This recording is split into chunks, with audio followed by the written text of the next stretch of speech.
warahmatullahi wabarakatuh. Alhamdulillahilladzi wa kafa, wassalatu wassalamu ala ibadihi alladzi istafa wa ala alihi wa ashabihi ala ahli sidqi wal wafa wa ba'du. Para mahasiswa dan mahasiswi S4 yang saya hormati, alhamdulillah dengan segala karunia yang Allah berikan kepada kita, hari ini kita bisa duduk bersama dalam rangka tawasibil haq wa tawasibis sabr wa tawasibil marhamah, saling mengingatkan tentang kebenaran, tentang kesabaran, dan juga tentang kasih sayang.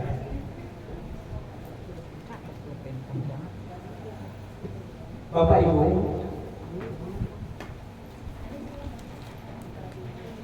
ini senangnya kita itu kalau saya kesini itu melihat ibu-ibu, bapak-bapak itu, ya Allah, di hati itu ada rasa bangga gitu ya. Serius, saya itu kadang-kadang lihat wajah-wajah bapak-bapak dan ibu-ibu mahasiswa-mahasiswa S4 ini yang segar bugar.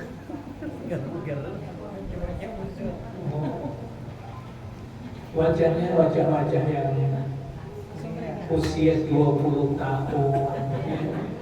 Semangatnya maksud saya 25 tahun. Kenapa? Ketika Rasulullah SAW memberikan sebuah nilai, apa itu nilai? Nilai yang Rasulullah sebutkan itu adalah nilai orang yang baik itu standarnya adalah satu. Rasulullah sebutkan apabila orang itu dikehendaki menjadi orang yang baik, cirinya adalah orang itu Allah fahamkan terhadap ajaran agamanya. Orang itu faham terhadap ajaran agamanya. Ini saya rada pelan-pelan ini, karena berhadapan dengan mahasiswa-mahasiswi S4 itu memang beda ya. Ngomong cepat, Buyang, lupa. lewat gitu ya.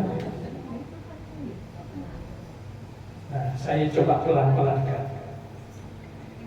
Cirinya Bapak dan Ibu, ketika seseorang itu ada hamasah al-aliyah litafaqahu fiddin, ada semangat yang tinggi untuk mempelajari ajaran agamanya. Gampangnya apa? Mudah melangkahkan kakinya untuk ngaji. Kemudian ada qabulun nushi, ada keterbukaan hati untuk menerima apa yang disampaikan. Itu adalah pertanda bahwa orang itu dikehendaki oleh Allah menjadi orang yang baik. Ada orang yang dimudahkan langkah kakinya ngaji, tapi begitu sampai di pengajian ada yang ngantuk, ada yang benar tidur gitu ya, ada yang diskusi sendiri. Tahu diskusi sendiri? Iya, ngobrol. Ya Allah, dari kemarin saya sudah mendem baju, sudah saya kasih rinso, pasti bau itu nanti. Kenapa tadi pagi-pagi tidak saya cuci dulu? Ngaji tapi diskusi sendiri. Akhirnya apa? Tidak ada keterbukaan hati untuk menerima ilmu yang disampaikan. Ada yang ngobrol beneran. Kamu kemarin dapat arisan nggak? Ya dapat lah. Minjem dulu 5 juta aja, nanti besok saya kembalikan lagi.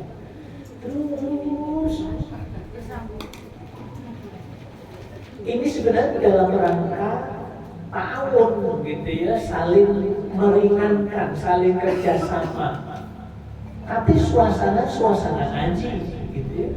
Berarti tidak ada obulunusi, tidak ada keterbukaan hati, tidak ada kesiapan untuk menerima ilmu gitu.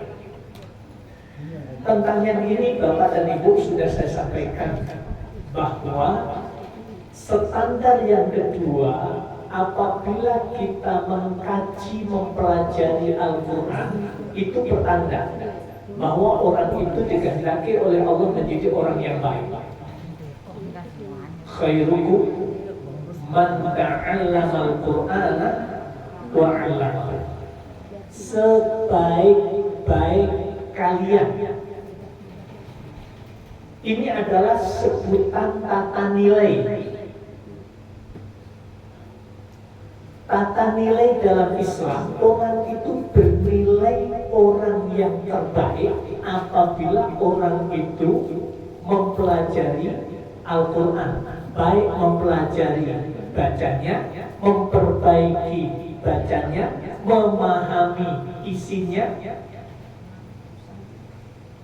atau kemudian bagaimana cara mensosialisasikan, mendakwahkan Al-Quran.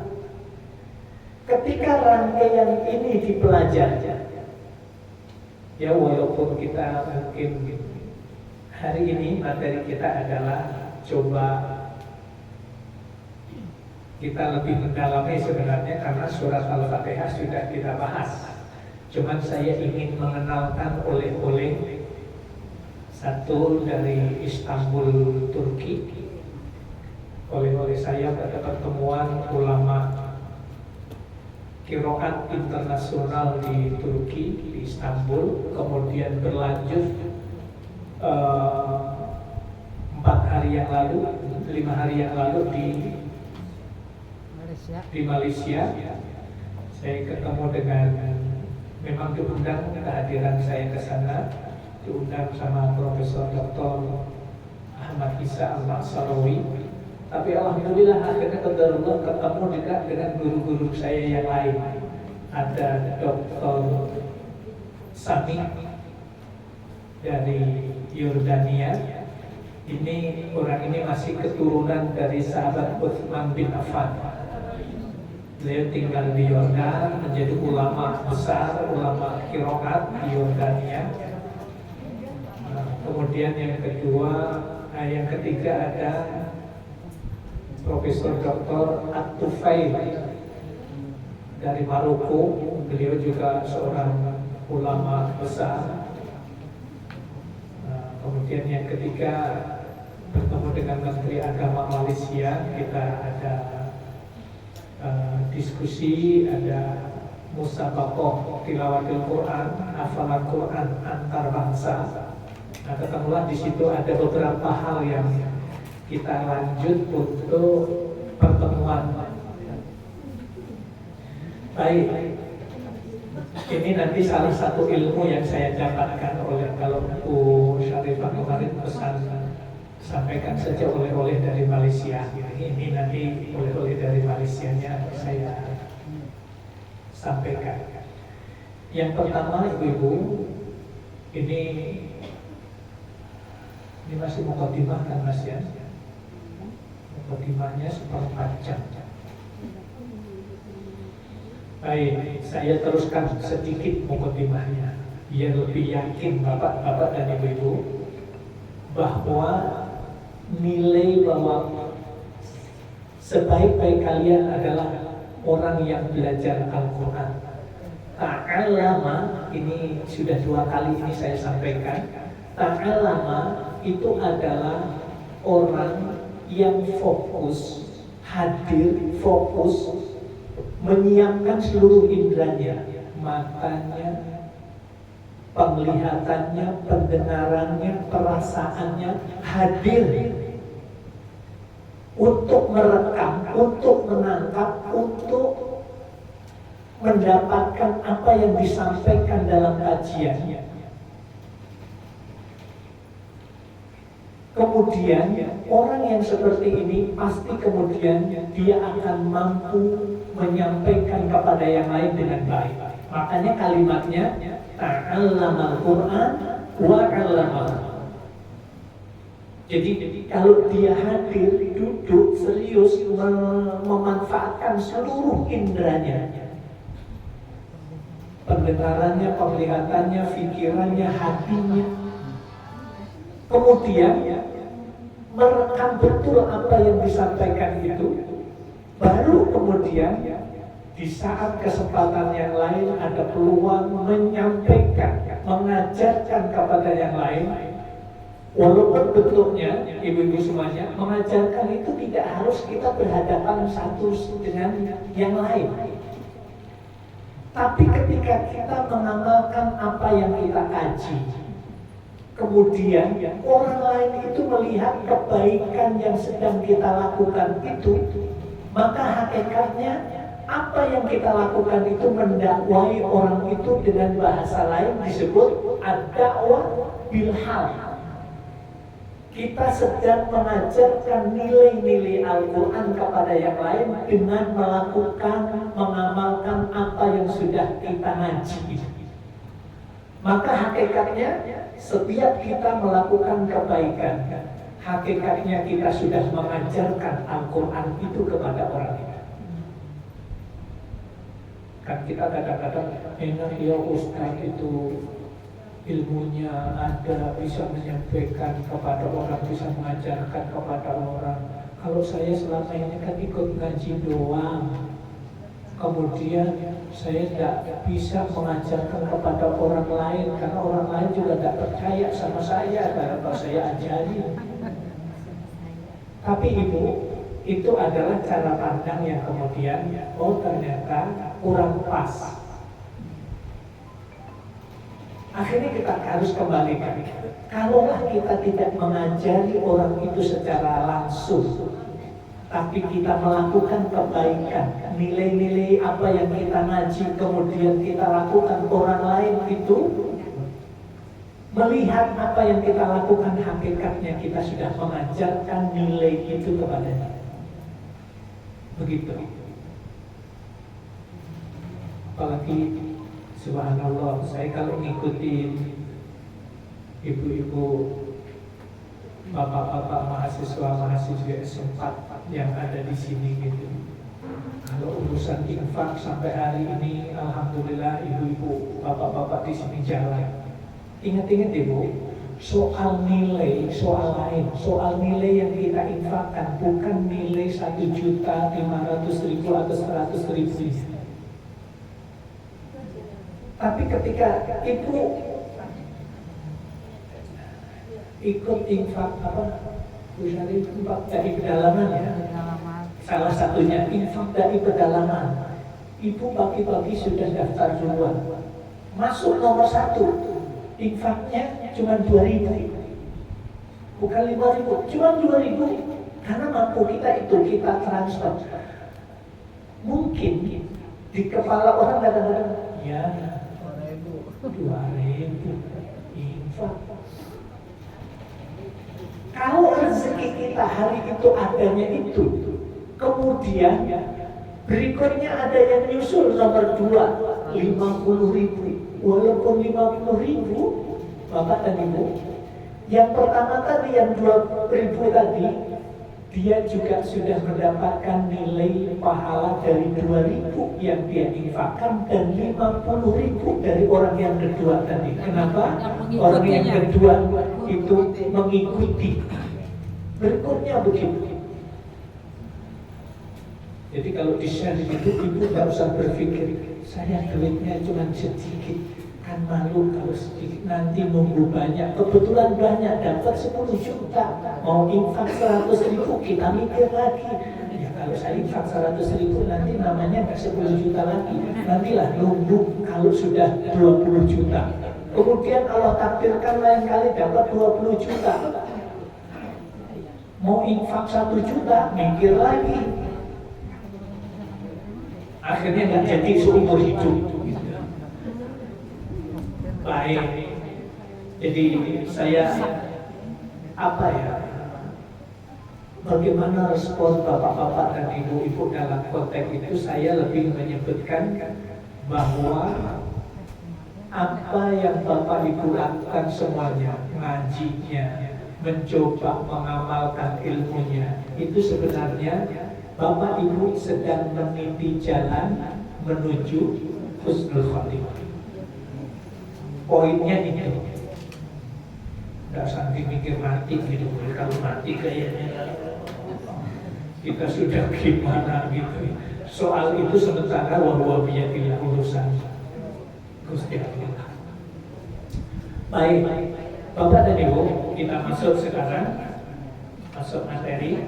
Materi kita hari ini adalah urgensi tahsin, tafhim, nama surat Al-Fatihah, qiraah asyra, diriwayati asyri dalam Mushaful Ummah. Bacaan ngaji Pak. Ini judulnya hari ini masih apa? Kalau saya sebutkan kuliah umum sebenarnya, belum detail. Tapi tetap ada nilai yang kita dapatkan. Apa yang kita dapatkan nanti, Bapak dan Ibu, kalau nanti ada tahu sesuatu yang berbeda, kita tidak akan mudah berprasangka tidak baik kepada apa yang kita lihat yang berbeda itu. Kenapa? Karena kita tahu, oh ternyata yang berbeda yang ini juga benar. Yang ini juga benar. Yang ini juga benar. Ada 3 poin nanti yang saya ingin sebut.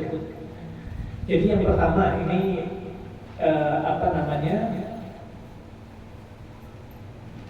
kenapa tahsin memperbaiki bacaan surat Al-Fatihah itu menjadi penting, menjadi ahamun,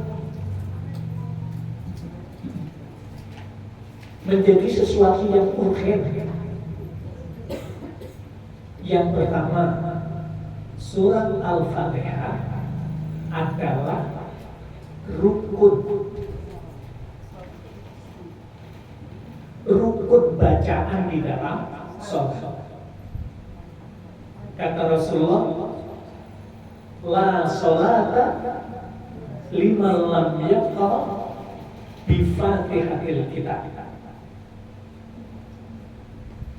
Tidak disebut sebagai orang yang sholat apabila di dalam sholat itu tidak membaca surat Al-Fatihah. Berdasarkan hadis inilah kemudian Fatihah menjadi rukun di dalam sholat. Kemudian yang kedua, kenapa kita mesti harus memperbaiki bacaan Quran kita, bacaan Al-Fatihah?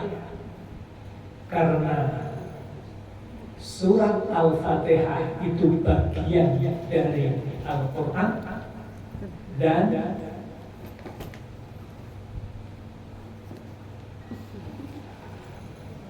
kemudian surat Al-Fatihah itu ketika kita bacanya mesti harus benar, harus terhindar dari lahan. Lahan itu kesalahan di dalam mengucapkan huruf, mengucapkan harokat, mengucapkan kaidah di dalam membaca Al-Quran atau tajwidnya. Jangan sampai hurufnya salah. Alhamdulillahi Rabbil Alamin. Ainnya menjadi alif, menjadi a. Itu biasanya Jabodetabek. Mungkin orang Jawa Alhamdulillahi Rabbil Alamin. Kalau pakai na, Bapak Ibu, itu tidak akan berubah maknanya. Tapi kalau a, itu akan berubah maknanya. Tidak ada meninggal, sama-sama salahnya. Itu masalahnya. Tidak ada meninggal. Kenapa? Karena sudah jelas. Warattilil Qur'ana tartila. Allah menyuruh kita, kalau kamu baca Al-Quran, bacanya yang benar, tartilan sebenar-benarnya benar. Artinya satu, ada kata perintah, yang kedua ada kalimat tekanan. Jadi tidak hanya ya bacalah, kalau kamu baca Al-Quran, bacalah dengan tertib. Tidak hanya sekedar begitu, tapi ada kalimat tambahan. Itu menunjukkan bahwa ini harus serius.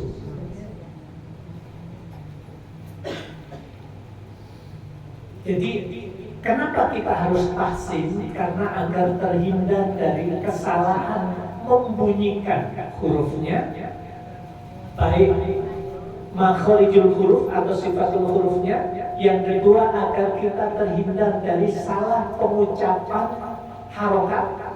Yang ketiga, agar terhindar dari kaidah cara membaca tajwidnya. Ini mestinya panjang dibaca pendek, yang pendek kemudian dibaca panjang. Itu menyalahi kaidah. Siratal ladzina an'amtu 'alaihim, berarti itu membunyikan harokatnya yang salah. Kalau membunyikan hurufnya yang tadi itu alami menjadi alami, alami menjadi ngalami. Ini tiga-tiganya bentuk kesalahan yang disebutkan. Kalau ini salah, maka akan jatuh khotok jali. Khotok jali ini adanya di dunia ilmu qiraat. Istilah khotok jali itu tidak ada dalam fikih. Khotok jali itu adalah kesalahan yang akan merubah arti sebuah kata. Kenapa? Karena hurufnya A menjadi A. Segala puji bagi Allah yang menguasai alam semesta. Tapi karena A-nya menjadi A, Alhamdulillahi Rabbil Alamin, maknanya menjadi segala puji bagi Allah, rajanya segala penyakit.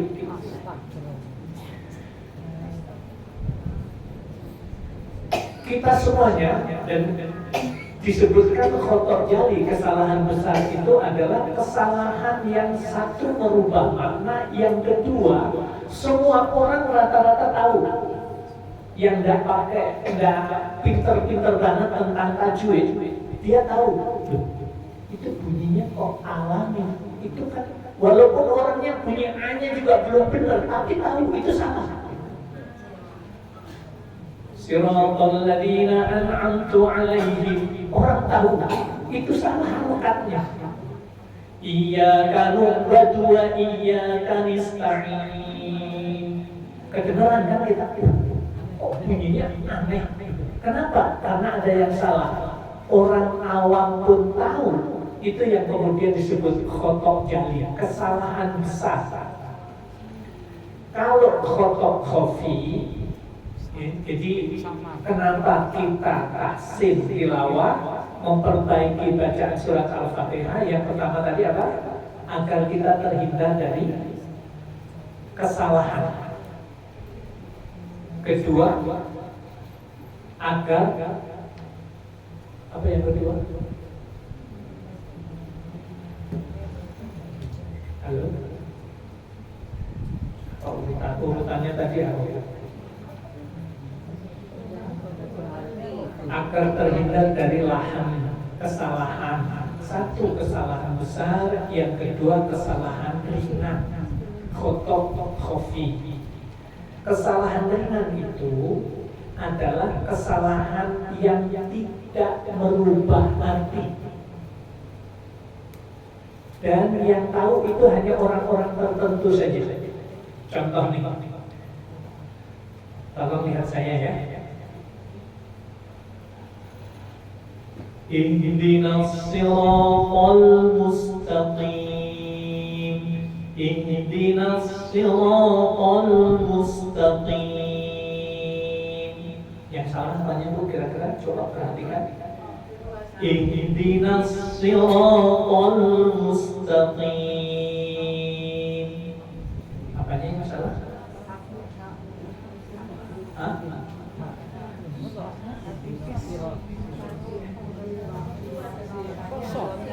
Sop. Oke, ini satu partai majelis al-Iqon itu bisa beda-beda. Ditanya salahnya yang mana? Perhatikan lagi. Ihdinas siratal mustaqim. Apanya kira-kira yang salah? Apa?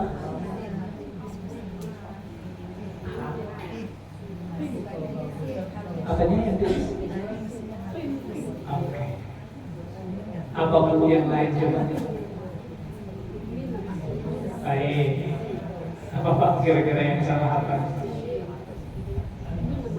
Haknya. Baik, saya ulang lagi.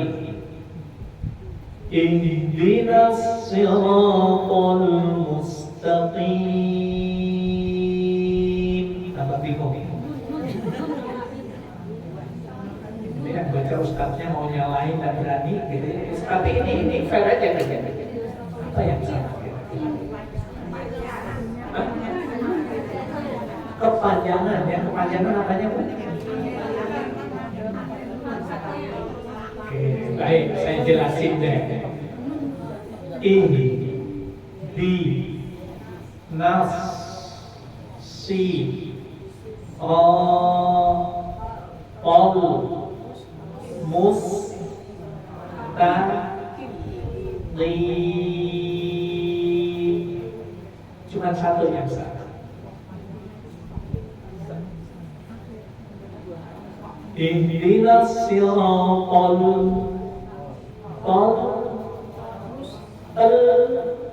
lamnya mestinya tipis dibaca tebal. Ihdinas siratal yang benar saya tadi bacanya ihdinas siratal mustaqim. Tebal, ikut tebal itu salah. Yang benar ihdinas siratal mustaqim. Baik, itu yang saya ingin sebutkan. Itu yang tahu kesalahan baca seperti itu hanya orang-orang tertentu saja. Tidak semua orang tahu. Yang kemudian itu disebut khofi, kesalahan ringan, kesalahan samar. Itu tidak berubah arti, tetapi cara bacanya tetap salah karena menyalahi kaidah. Jadi tujuannya apa? Tujuannya adalah agar kita terhindar dari kesalahan yang besar dan juga kesalahan yang kecil. Dalam bahasa Arabnya khotok jali, kesalahan besar, kesalahan yang akan merubah makna sebuah kata atau kalimat. Yang kedua, khotok khofi adalah kesalahan ringan atau kesalahan samar yang tidak semua orang tahu dan itu tidak merubah arti. Contoh, anfusakum, anfusakum. Ketika kita baca anfu, itu salah baca. Walaupun samar, itu salah. Menyamarkannya yang salah, tetapi itu tidak merubah arti. Tapi walaupun tidak merubah arti tetap salah karena cara bacanya salah. Salahnya ukurannya apa? Karena Nabi Shallallahu Alaihi Wasallam tidak pernah membaca cara seperti ini. Seperti itu yang benar, bukan anfusakum. Ini sudah sempat kita bahas.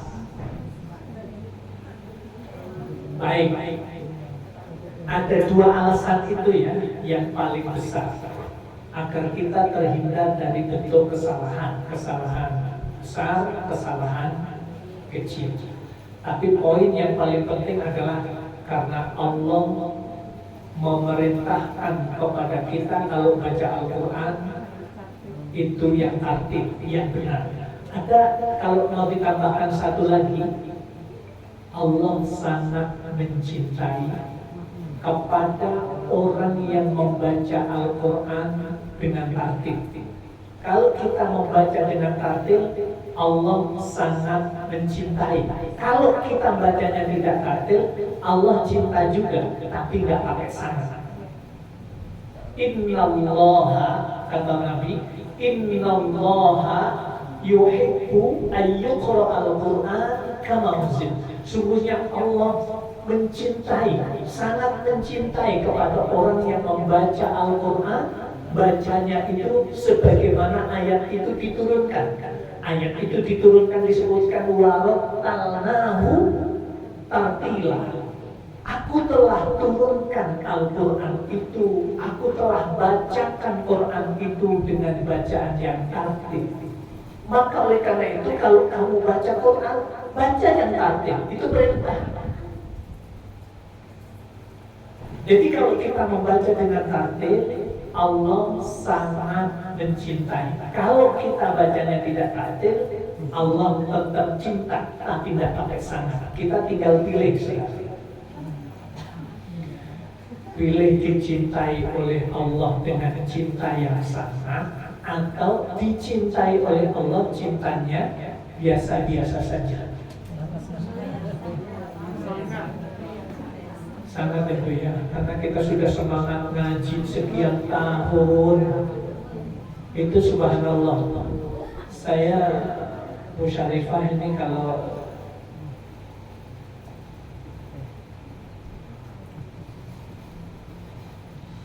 para mahasiswa S4 ini boleh digelarin doktor gitu. Ini sudah doktor semuanya. Serius ini, coba dari kita di sana tahun berapa Musyarifah?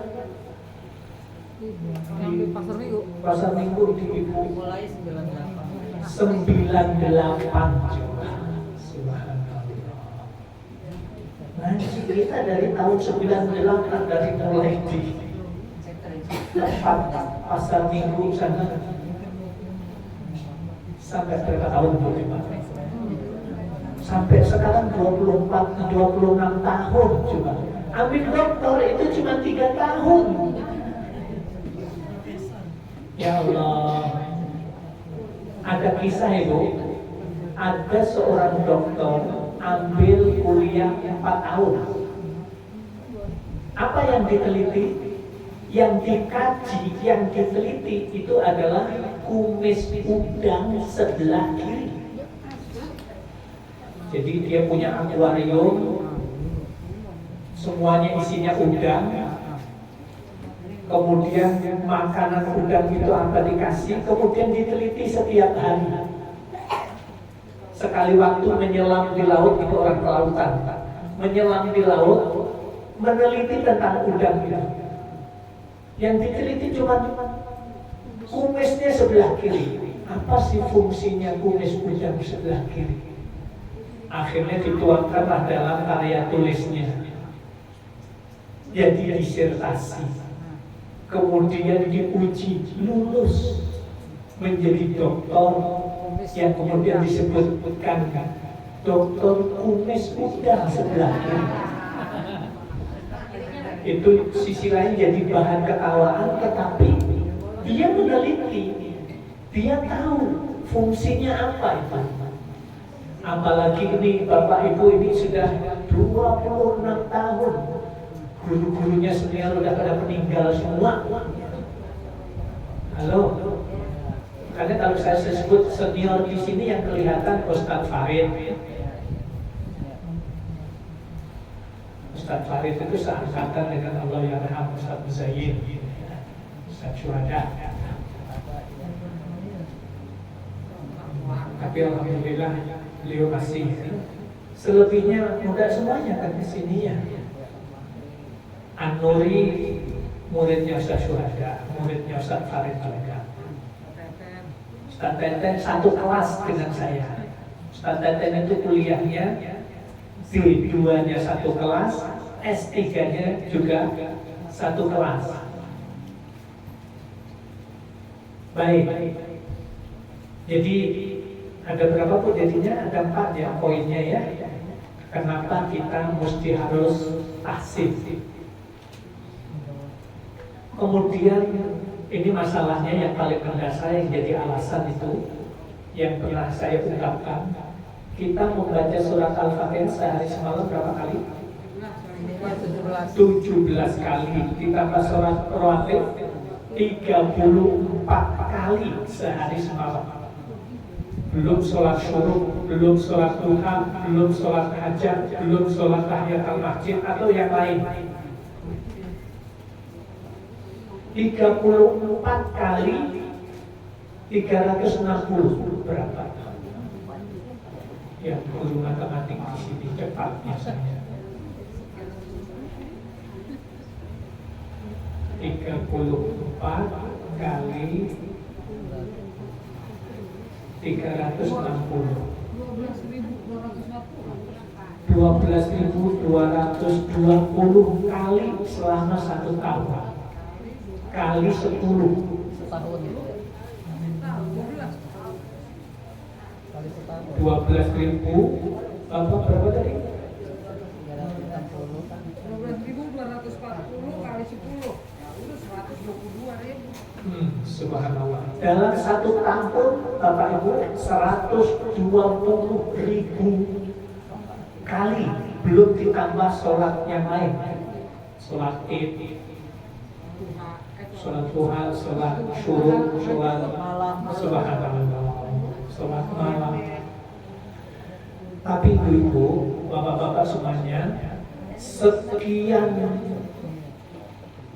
ribu kali kita mengulang bacaan surat Al-Fatihah, tapi ada kesalahan yang kita lakukan di dalam cara membaca, tapi kita tidak menyadari sampai hari ini.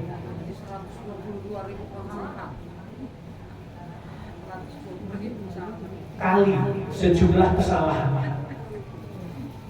Tapi diuntungkannya satu, kalaulah salah, insya Allah sholat kita tetap sah. Walaupun ada pendapat yang mengatakan Imam Syafi'i itu lebih keras. Orang yang membaca surat Al-Fatihah dalam sholat bacanya khotob jali itu batal sholat. Begitu. Tapi ulama yang lain tidak batalkan, karena salahnya bacaan itu tidak masuk bagian di dalam yang membatalkan sholat. Gitu. Tapi penyebutan itu adalah lebih kepada kehati-hatian. Sekian puluh ribu kita membaca surat Al-Fatihah, tapi sampai hari ini pun juga kita tidak paham isinya.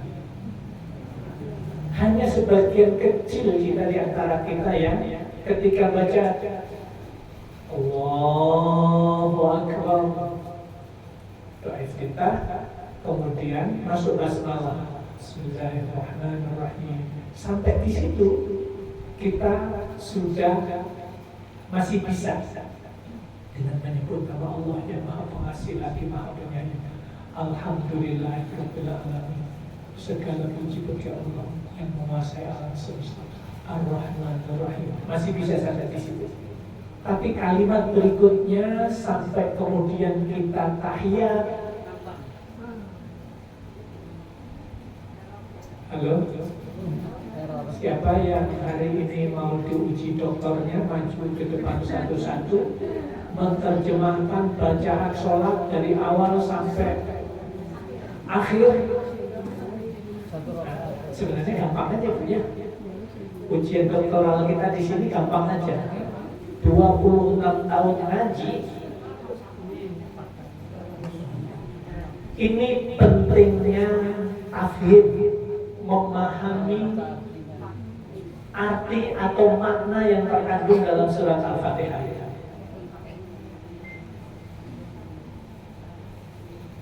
Karena Bapak dan Ibu, semakin kita memahami makna kalimat bacaan dalam sholat, maka kualitas sholat kita akan lebih khusyuk. Coba ketika sujud, Allahu Akbar, Subhanallah wa bihamdihi, Subhana rabbiyal a'la wa bihamdihi. Atau sampai Subhana rabbiyal a'la, Maha suci Engkau ya Allah, dan Maha tinggi Engkau ya Allah. Segala puji hanya untukmu ya Allah. Itu ketika kita sujud, kemudian kita merenungi makna itu. Kemudian kita memposisikan, ya Allah, Engkau Maha tinggi, tidak ada yang melebihi Engkau ya Allah. Diriku selamanya akan kecil karena aku adalah hamba-Mu. Ya Allah, Engkau Maha suci dari segalanya ya Allah, dari campur tangan siapapun ya Allah. Itu akan lebih indah lagi ketika nanti kemudian kita mendalami apa sih yang dimaksud Subhana. Apa sih makna Maha suci yang dimaksud itu dialamatkan kepada Allah itu apa sih? Kemudian makna a'la, kemudian itu disandarkan kepada Allah.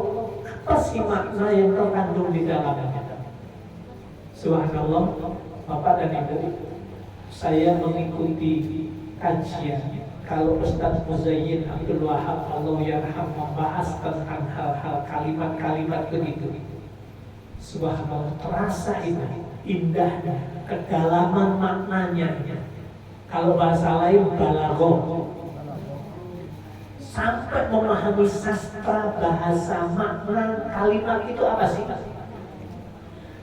Nah, disinilah ibu-ibu semuanya, semakin kita memahami kalimat yang kita ucapkan dalam sholat, maka disitulah qad aflahal mu'minun, sungguh beruntung, sungguh mendapatkan kemuliaan, sungguh mendapatkan keterhormatan orang-orang yang beriman. Salah satunya adalah alladzina hum fi sholatihim khashi'un. Siapa mereka? Yaitu orang-orang yang di dalam sholatnya itu khusyuk.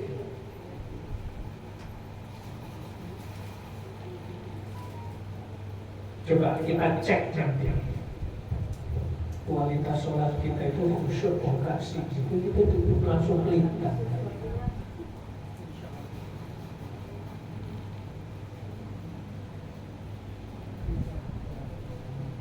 Baik.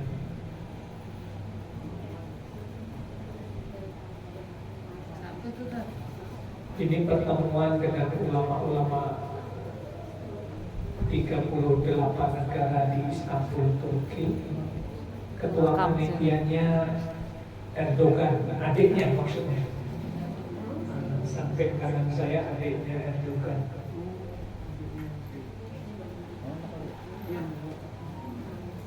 Yang paling kanan itu adalah Ketua Lajnah Pentasih Al-Quran Al-Hafidh Usman Sahabah, Turki. Yang sebelah kiri itu guru saya, Profesor Dr. Ahmad Isa Al-Maksarawi, tinggal di Qatar. Beliau salah satu ulama besar di dunia yang kelasnya sama dengan Syekh Abdurrahman As-Sudais.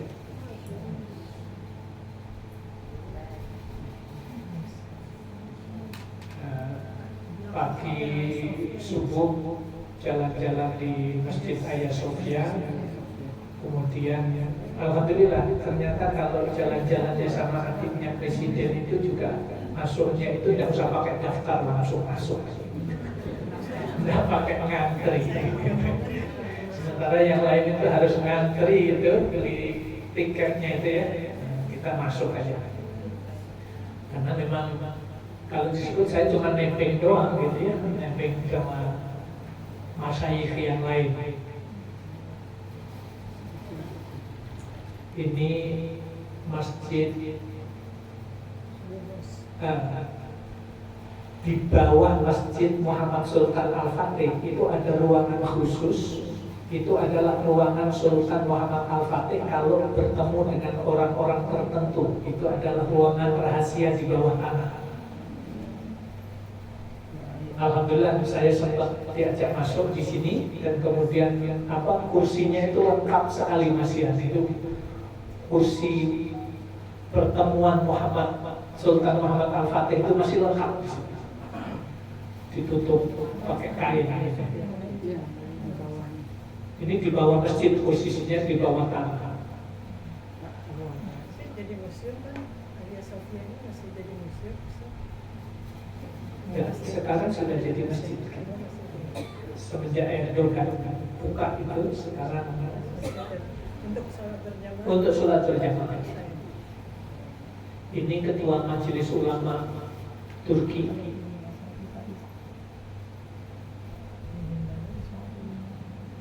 Sampai kanan, paling kanan ini Imam Masjid Abdul Ayyub Al-Ansari. Ibu kenal?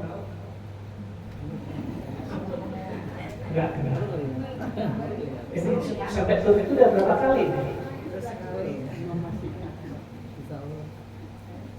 Abdul Ayyub Al-Ansari adalah salah satu sahabat Nabi yang usianya panjang, kemudian meninggal di Turki saat peperangan sebelum runtuhnya tembok Konstantinopel. Beliau jatuh sakit saat perang itu, kemudian berpesan, nanti kalau saya meninggal, tolong jenazah saya naikkan ke kuda. Biarkan kuda itu ikut maju dalam perang itu. Maksudnya jenazahnya itu tolong dibawa. Perang lepas saja. Kuda itu larinya kemana? Terakhir berhenti dia, kudanya itu di mana? Kuburkanlah saya di sini.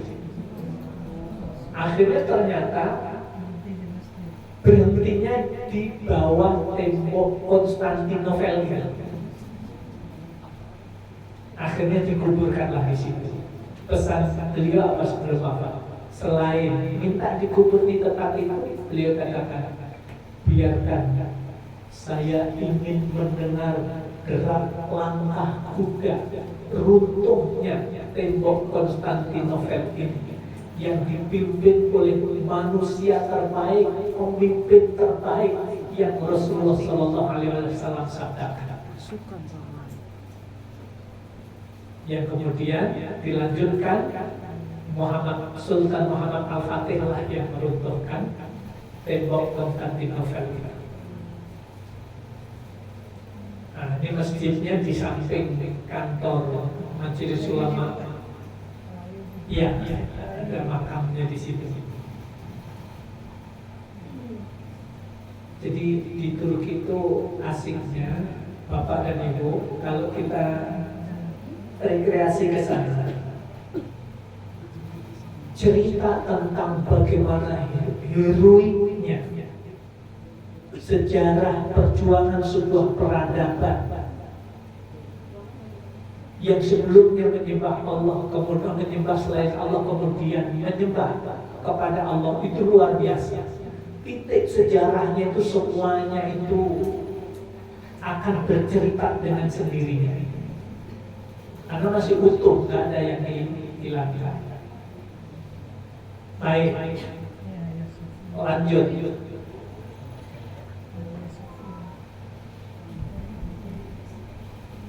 Al-Quran adalah satu-satunya kitab suci, salah satunya kitab yang membacanya saja sudah merupakan takabut ilah.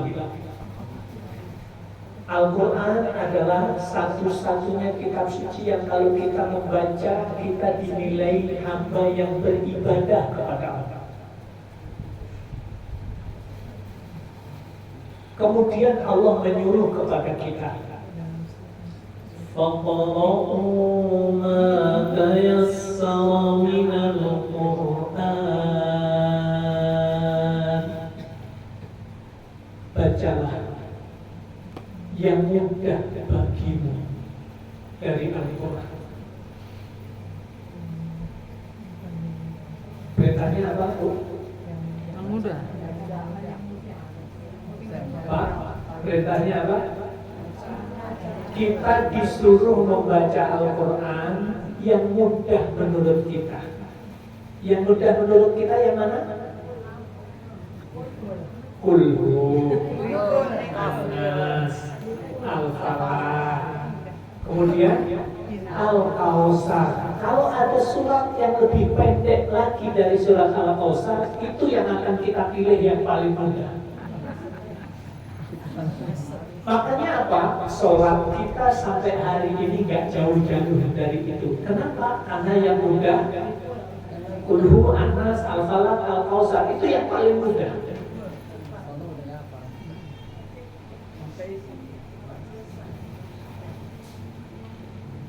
Baik. Jadi Bapak dan Ibu, kita sepakat yang paling mudah itu. Halo, mana yang paling mudah? 3 Kul, 1 Al-Kausar. Bahkan kalau di Jawa Timuran, di pondok, tahfidz atau masjid, ketika sholat itu Allahu Akbar,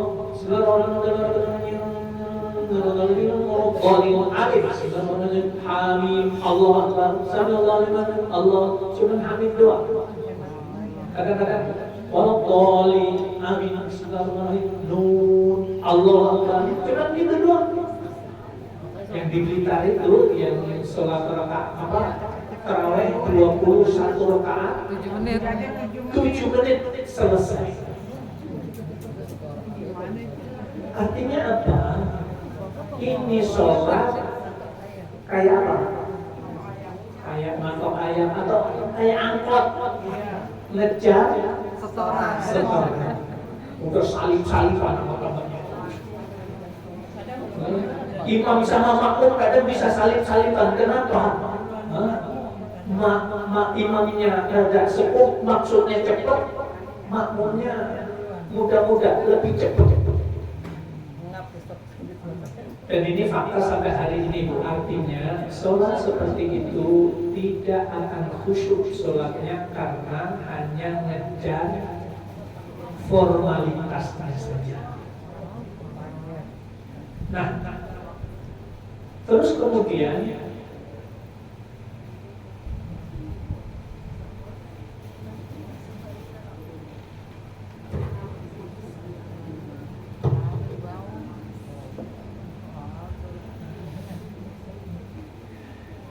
coba tadi Bapak dan Ibu pilih yang mudah itu adalah Kulhu, Anas, Al-Falah, Al-Kausar. Karena surat-surat pendek itu memang itu paling mudah. Kalau selesai Walaqalin amin itu gak jauh-jauh dari itu. Kenapa tidak surat An-Naba? Kepanjangan, kelamaan sholat. Maka kita memilih yang lebih mudah. Sementara maksud ayat tadi, pilihlah, bacalah Al-Quran yang mudah bagimu. Nah, saya bacakan sekarang. Kalau tadi pilihannya yang itu, sekarang saya bacakan yang ini. Ini bacaan Qiraah Asim riwayat Hafiz bin Sulaiman. Innal ladzina kafaru sawa'un 'alaihim a anzartahum am lam tunzirhum la yu'minun.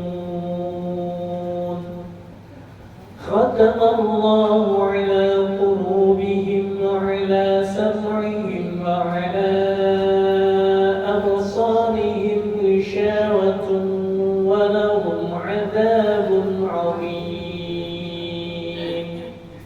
Nah, ini satu saat Allah menurunkan ayat ini melalui malaikat Jibril. Malaikat Jibril menyampaikan, mengajarkan kepada Nabi dalam bentuk bacaan seperti itu.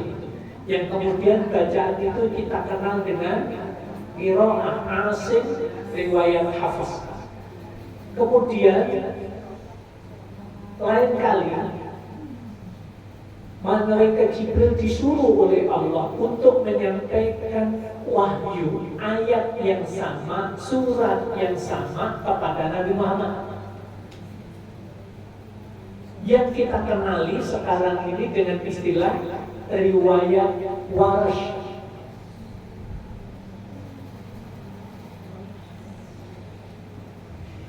Bunyinya, tulisannya sesuai dengan bunyi ayat itu.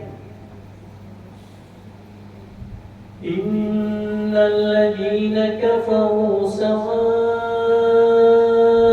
'alaihim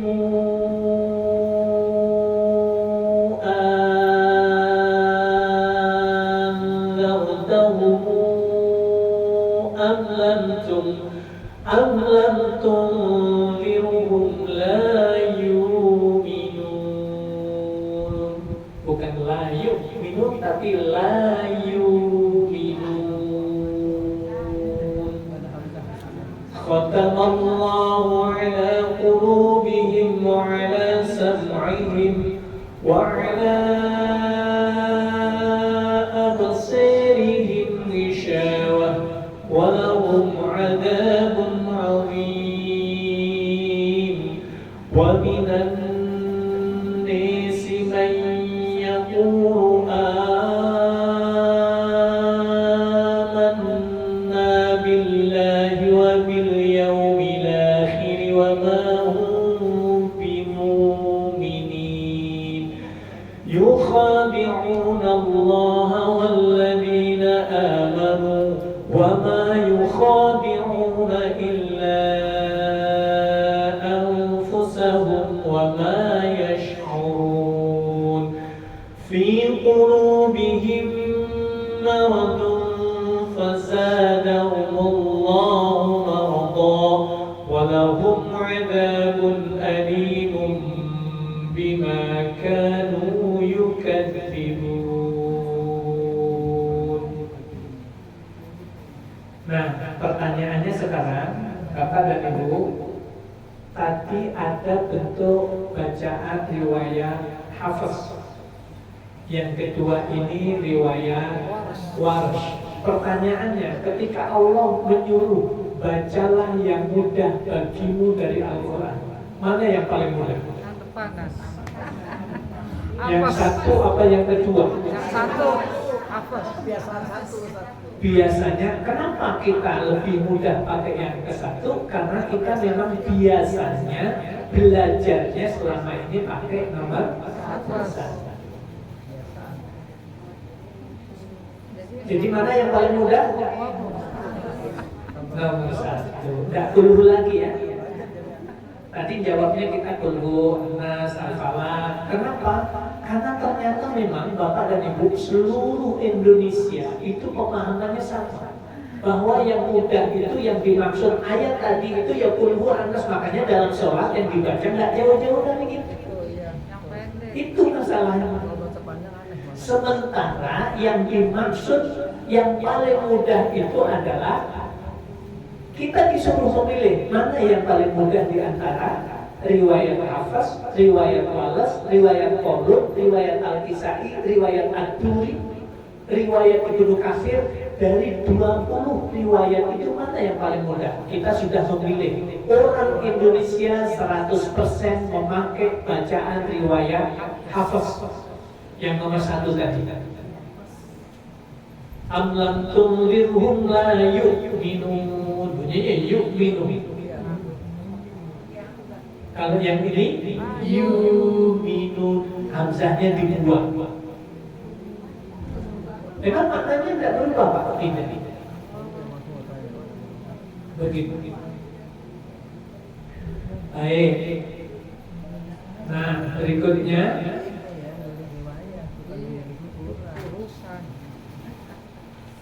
Bapak dan Ibu, kalau kita sudah milih mana yang paling mudah? Yang paling mudah adalah yang nomor 1 tadi, qiraah asim riwayat hafaz. Itu yang 100% orang Indonesia memilih bacaan yang nomor 1 tadi. Tapi kita diingatkan, kalau kamu sudah memilih bacaan riwayat hafaz itu yang paling mudah, bacalah dengan tartil, setartil-tartilnya. Jadi kita disuruh kalau udah milih-milih yang ini, bacanya yang benar, jangan sampai enggak benar. Bacanya yang tartil. Dan ini sudah saya ingatkan dari awal, Bapak dan Ibu semuanya, kalau kita baca Al-Quran, mesti harus tartil. Karena ada kata perintah. Allah yang perintah, kita yang diperintah. Saat baca Al-Quran, Allah suruh kita baca Al-Quran itu dengan tartil. Tartilan setartil-tartilnya. Jangan sampai Bapak dan Ibu di luar Quran kita ributkan karena salah panjang pendeknya. Ini yang saya sering contohkan itu. Kita belajar bahasa Arab itu natural saja. Kalau kita ngomong Arab, bahasa Arab, ngomongnya natural saja. Tidak usah pakai ikhfa, tidak usah pakai idgham, tidak usah pakai majais munfasil, tidak usah. Kenapa? Karena itu bukan Quran. Karena kalau sampai pakai tajwid malah lucu. Ila aina anta ana sa'adhab ila suq. Pakai ma'arif disukur, kemudian pakai kol-kolah kubro, malah lucu malah. Sementara kalau kita dengerin orang Arab ngomong gitu sampai kita tidak paham. Kadang-kadang tidak paham karena yang dipakai adalah bahasa amiyah, bahasa umum. Ila aina anta. Nanyanya apa? Ila aina. Mau kemana kamu sekarang? Ila aina. Al-an.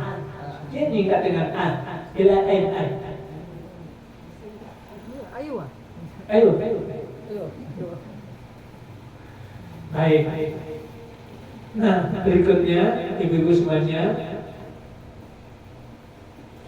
poin yang harus kita pahami dalam konteks ini, warotil itu adalah kata perintah, fi'il amar.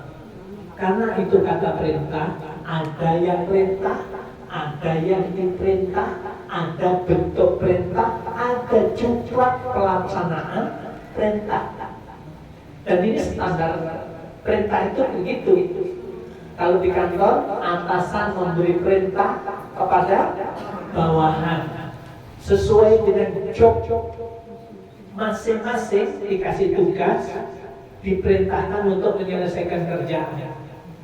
Kerjaannya ini, cara menyelesaikan kerjaan seperti ini. Ini pun juga sama. Allah yang perintah. Kalau kita baca Al-Quran, disuruh oleh Allah kita ini bacanya yang benar, sebenar-benarnya benar. Selain Quran tidak usah. Nggak harus sesuai dengan tajwid kalau selain Quran. Makanya saya pesan-pesan Bapak dan Ibu, tidak usah meributkan tajwid di luar Quran. Orang azan kadang-kadang diributi, orang takbir dalam sholat diributi. Coba lihat itu, imam sana itu, kalau bangun dari sholat, dari sujud, Allahu Akbar. Karena Allah itu panjangnya cuma 2 halakat. Kenapa itu dari sujud itu berdiri kok sampai Panjang segitu, 5 harokat, 6 harokat. Kenapa harus itu? Ya, salah itu. Itu namanya orang belajar tajwid salah menerangkan.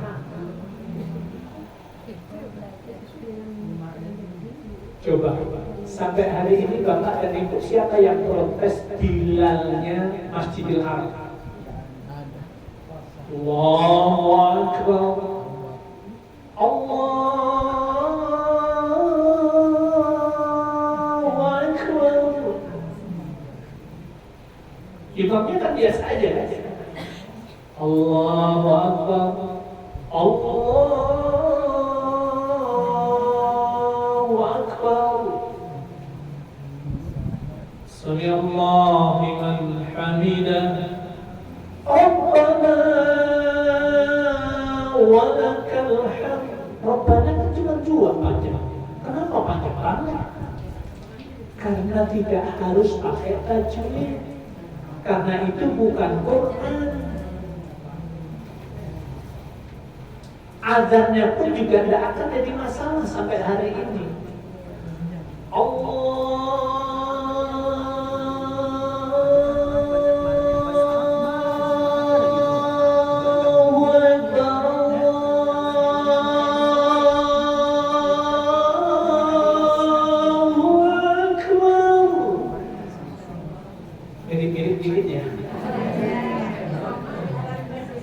Panjang seperti itu sampai 9 harokat, bukan 6 harokat lagi.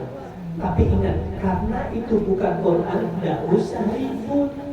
Kalau namanya kita ribut, meributkan itu namanya salah alamat. Takbir dalam sholat, ya sudah biarin aja, bukan Quran.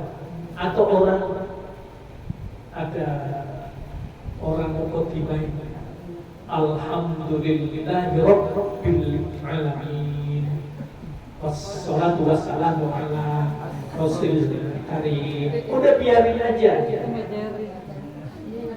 Apalagi yang baca pejabat gitu ya. Ya maklumin saja, dia ketahuan kalau baca Qurannya tidak benar gitu. Cirinya ya, Ustaz. Cirinya kalau mukadimah bunyinya begitu, baca Qurannya itu tidak bisa. Baik, jadi jelas ya konteksnya ini. Jangan, karena begini Bapak Ibu, kalau ini tidak kita ilmui, tidak kita tangkap makna ini dengan baik, ujungnya kita meributkan sesuatu yang tidak penting. Buang-buang waktu, kayaknya kita ngaji lama banget 20 tahun, kayaknya pinter. Tapi giliran mensikapi hal-hal yang kayak begitu, kita itu kemudian menyalahkan orang karena kita kalau ukurnya itu salah meletakkannya. Begitu. Baik, berikutnya sekarang. Ini oleh-oleh dari Turki. Nanti Bapak dan Ibu ada Al-Quran yang masuk ke Indonesia. Tulisannya seperti ini.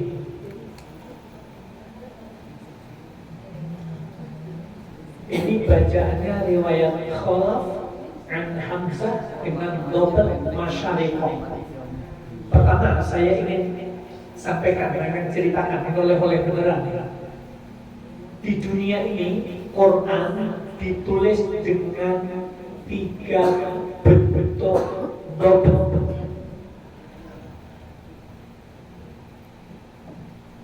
Tiga bentuk double itu maksudnya tanda baca.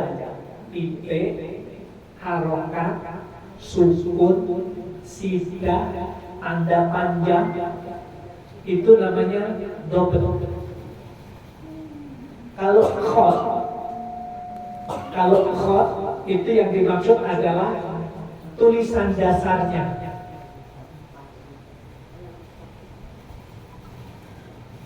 Jadi ibu semuanya,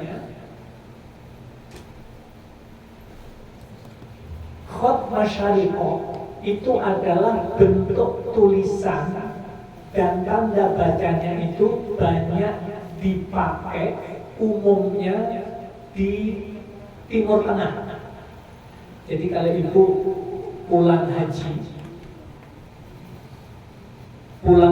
kemudian dikasih hadiah mushaf Quran, atau ibu mendapatkan mushaf Quran dari cetakan Madinah. Madinah, itu khotnya disebut khot masyariqoh. Bagus banget. Semani. Rasemnya semuanya rasem Utsmani.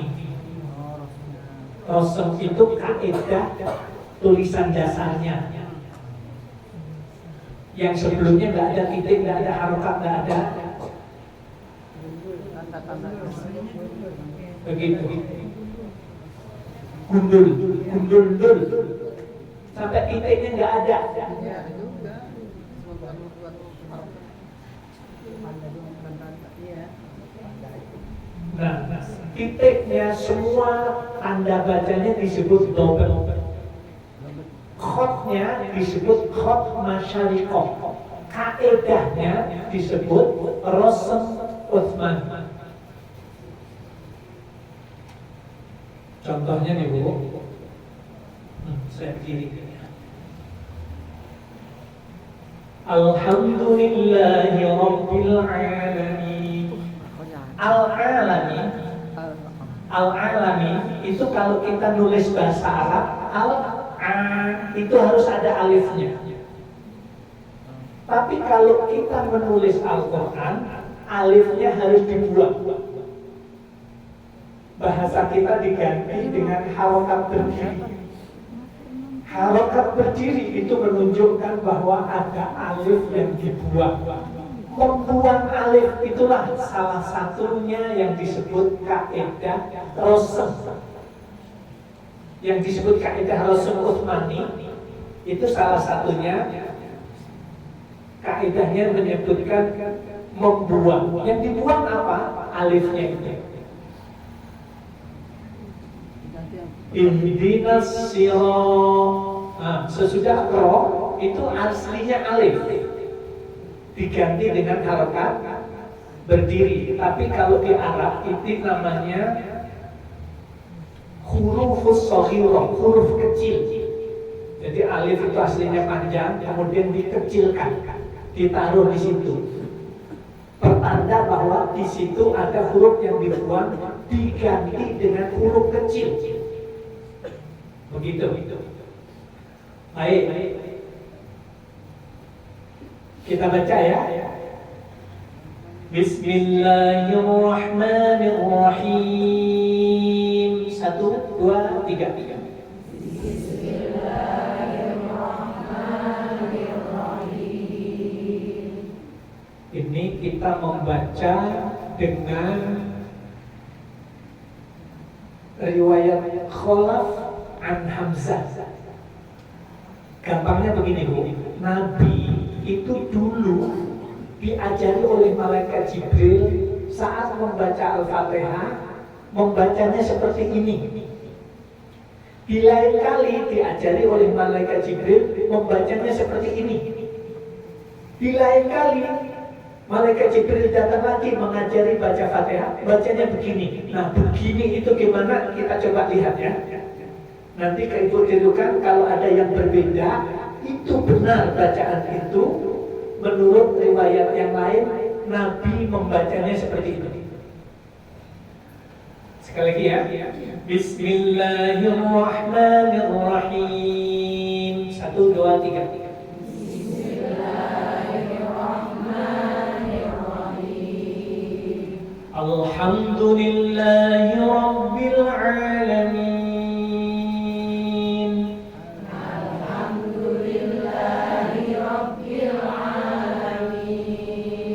Ar-Rahmanir-Rahim.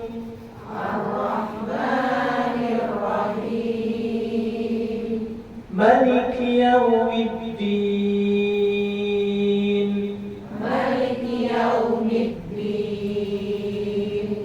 Jadi Nabi itu pernah membaca dan mengajarkan Maliki Yawmiddin panjang pendek. Maliki Yawmiddin. Silakan. Maliki Yawmiddin.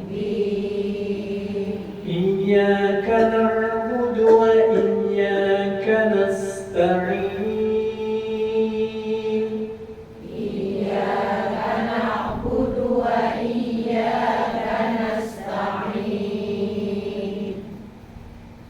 Di atas shot ada titik seperti wajibnya. Itu menandakan bahwa shotnya dibaca dengan za. Ihdinas siratal mustaqim. Ihdinas siratal mustaqim. Lihat saya.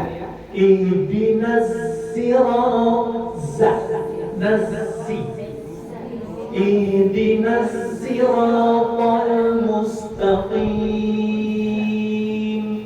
Ihdinas siratal mustaqim. Shotnya masih ada titiknya.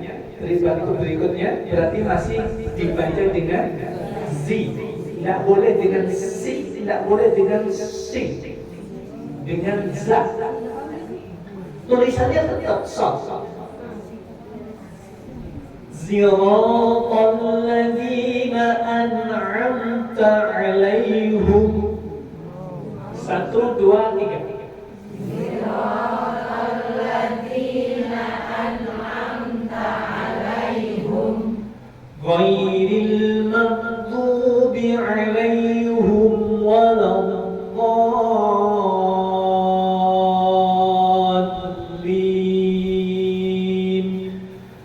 Ghairil maghdubi 'alaihim waladdallin.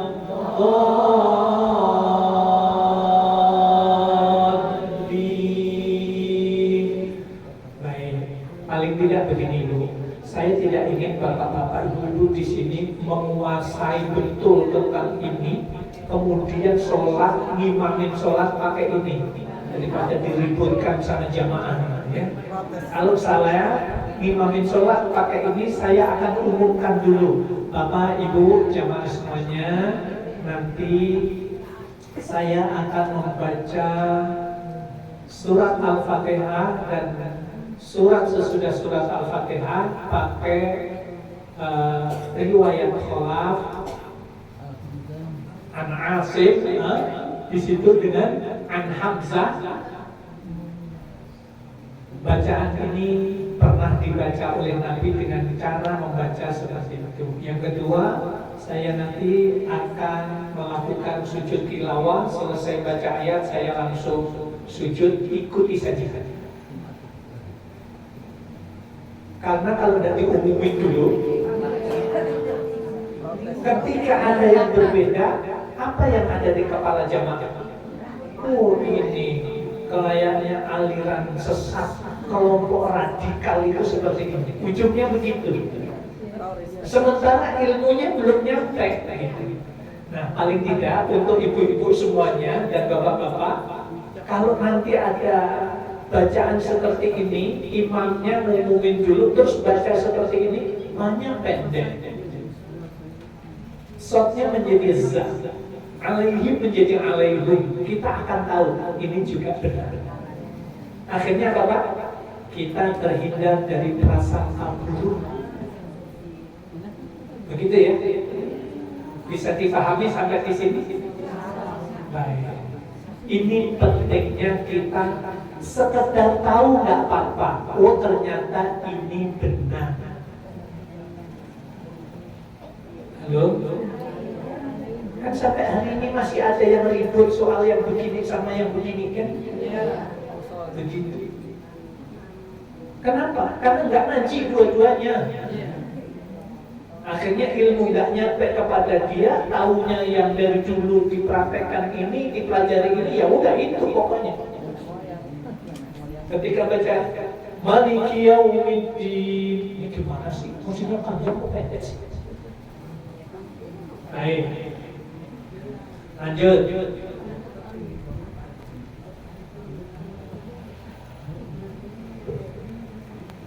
Ini yang berikutnya.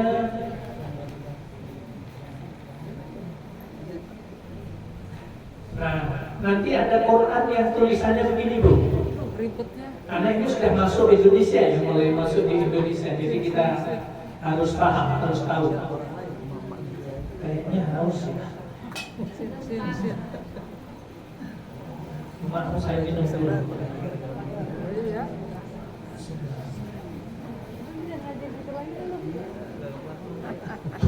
Sudah tadi nggak bawain minum ya?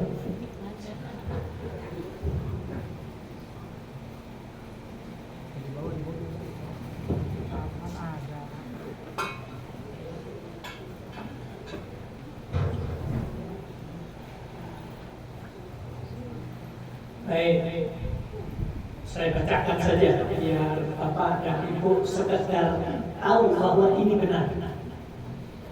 Jadi ayat 1 itu bukan alif lam mim. Hudan lil muttaqin baru ayat yang ke-1. Tapi tidak terkurangi bunyi ayatnya. Cara bacanya beda. Contoh, cara baca ayat ini. Bismillahirrahmanirrahim. Alif Lam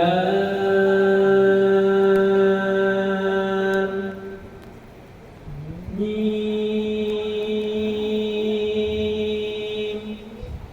Dzalikal kitabu la raiba fihi hudan lil muttaqin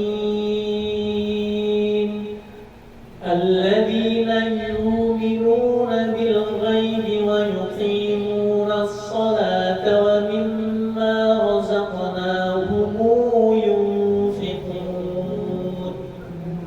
walladzina yu'minuna bima unzila ilayka wa ma unzila min qablik wa bil akhirati hum yuqinun ulaika ala hudan min rabbihim wa ulaika humul muflihun. Itu siapa? Riwayat satu lagi. Itu riwayat Ibnu Jamas an Abi Ja'far. Jadi kalau dibalik kalimatnya qiraah Abi Ja'far, riwayat Ibnu Jamas. Begitu. Artinya bahwa cara membaca seperti itu berdasarkan riwayat sampai Nabi itu membacanya seperti itu. Di lain kesempatan ketika membaca Nabi itu seperti itu dan diajarkan kepada sahabat namanya Hisham bin Hakim. Hisham bin Hakim dikirim oleh Rasulullah menjadi guru ngaji, menjadi dai, menjadi mukrid di satu daerah. Kemudian perkembangannya sekarang yang paling banyak di Maroko, di Tunisia, di Tajikistan, di Uzbekistan. Itu rata-rata memakai bacaan yang ini. Oke, lanjut ya. Mudah-mudahan tidak tambah mumet ini.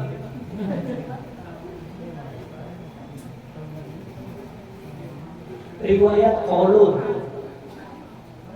Bismillahirrahmanirrahim. Alhamdulillahi rabbil alamin. Bismillah sama alhamdulillah rabbil alamin itu disebutkan satu ayat. Baca ya, disambung. 1, 2, 3. Bismillahirrahmanirrahim. Alhamdulillahi rabbil alamin.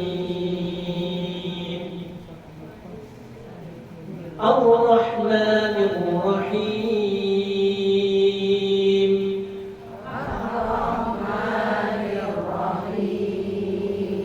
Maliki yaumiddin.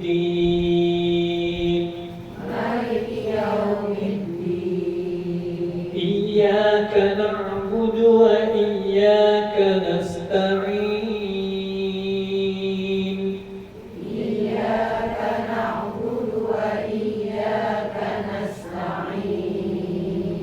ihdinas siratal mustaqim.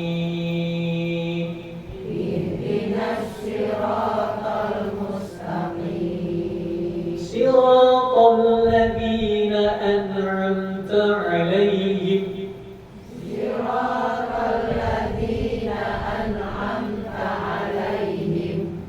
Jadi ayat yang ke-6 posisinya di situ. Jadi nanti kalau ada Quran, kita tahu ayat yang ke-6-nya di situ, berarti kita harus langsung nyambung. Ini Quran ini benar juga. Riwayat Qaulun An-Nafi. Begitu.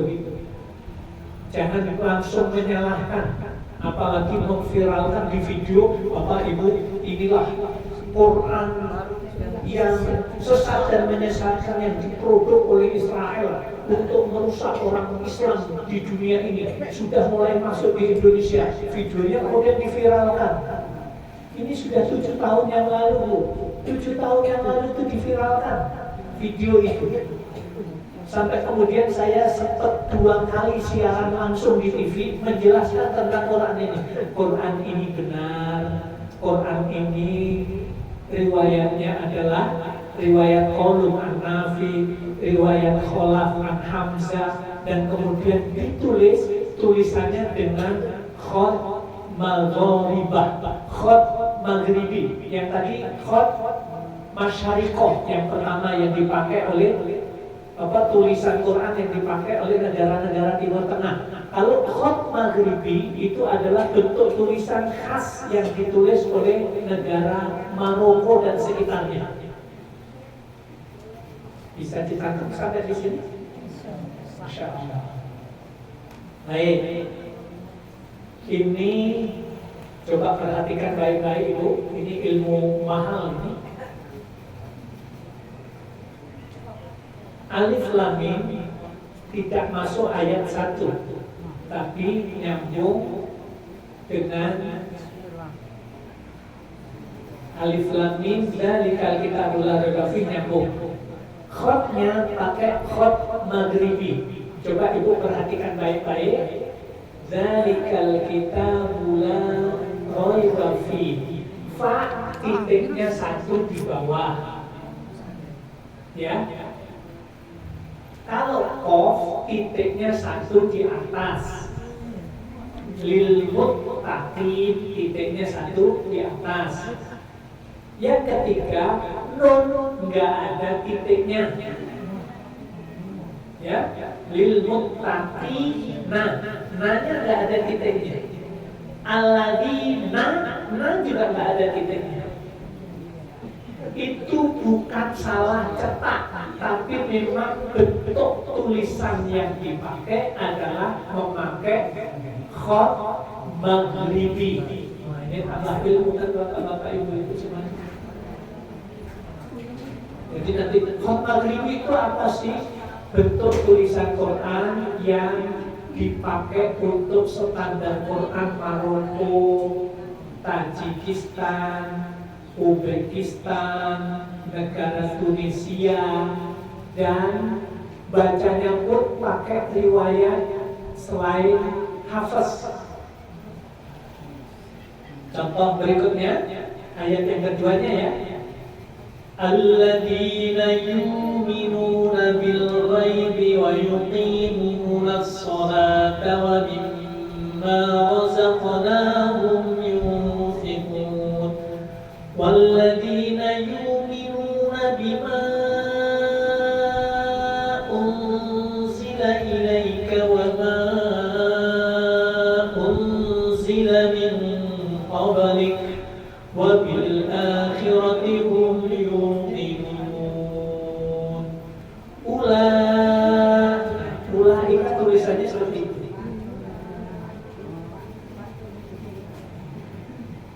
Kalau kita bilang ribet karena memang baru tahu bentuk tulisannya. Tapi bagi orang Maroko itu ya khas yang dibaca tulisan itu. Istilahnya kalau orang Maroko melihat Quran ini aku banget loh, kira-kira begitu. Ulaika ala hudan min rabbihim wa ulaika humul muflihun.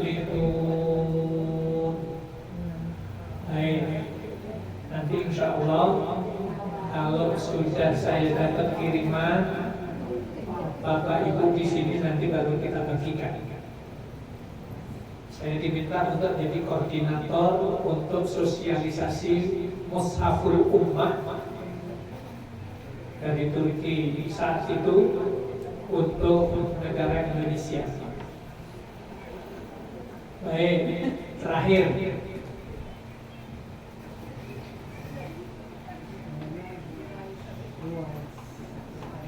riwayat Ruwaish an Ya'qub dengan dobat Atrok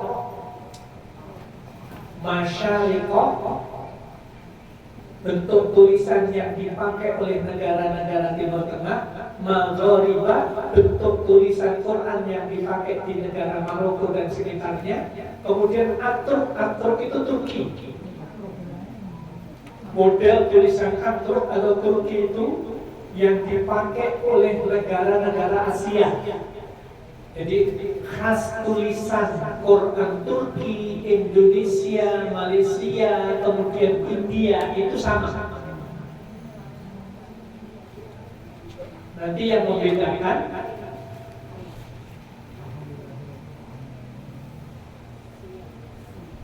cuman ada beberapa saja. Baik, kita baca sekarang. Bismillahirrahmanirrahim. 1, 2, 3. Bismillahirrahmanirrahim. Riwayat Ruwaish an Ya'qub. Bismillahirrahmanirrahim. Alhamdulillahi rabbil alamin.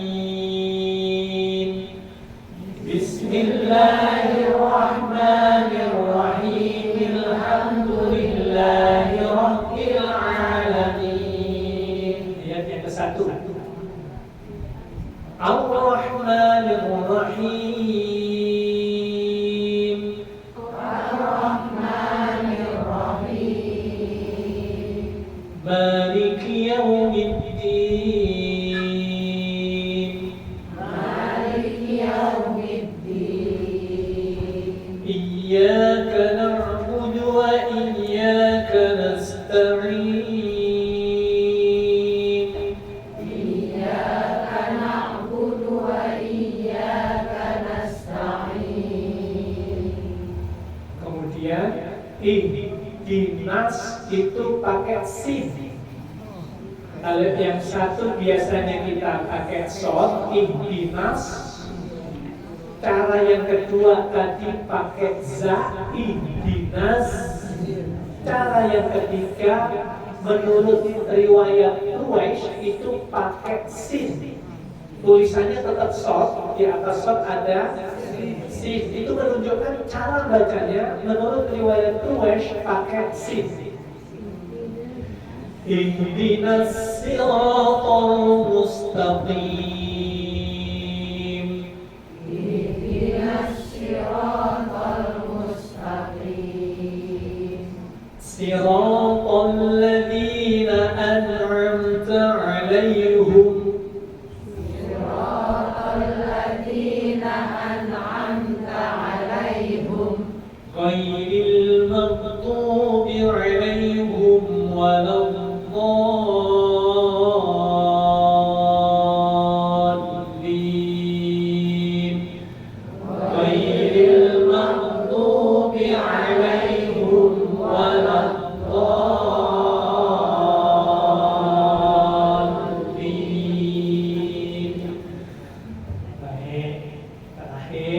Surat Al-Baqarah. Saya bacakan saja.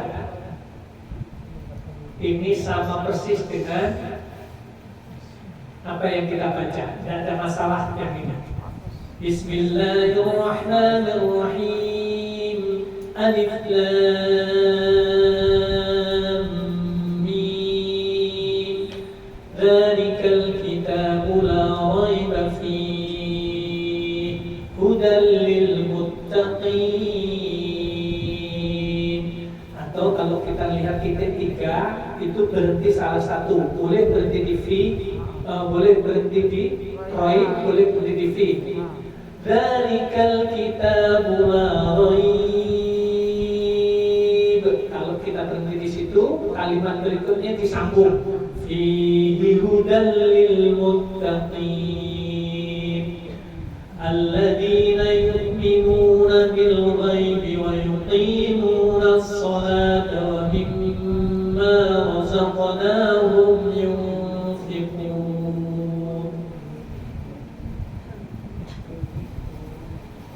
Baik, Bapak, Ibu hari ini rada pusing-pusing dikit enggak Bapak ya?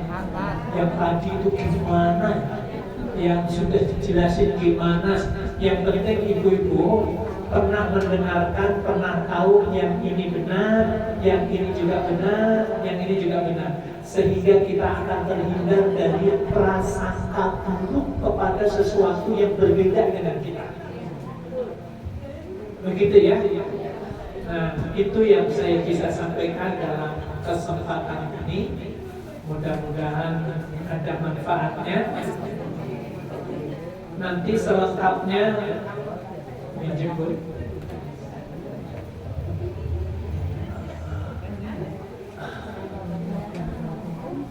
Ini sedang perjuangan ini, sedang berjuang untuk dibuat buku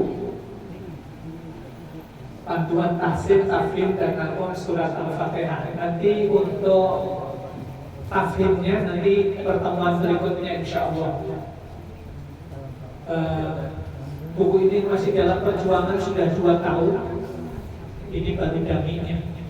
Nanti kalau sudah dicetak baru dikabarkan ke ibu-ibu dan bapak-bapak semuanya.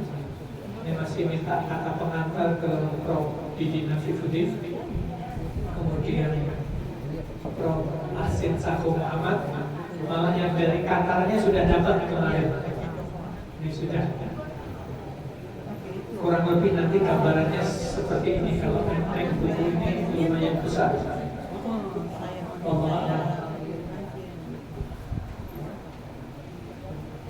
Ini yang boleh pegang baru istri saya aja Bu. Siap. Nanti yang lain.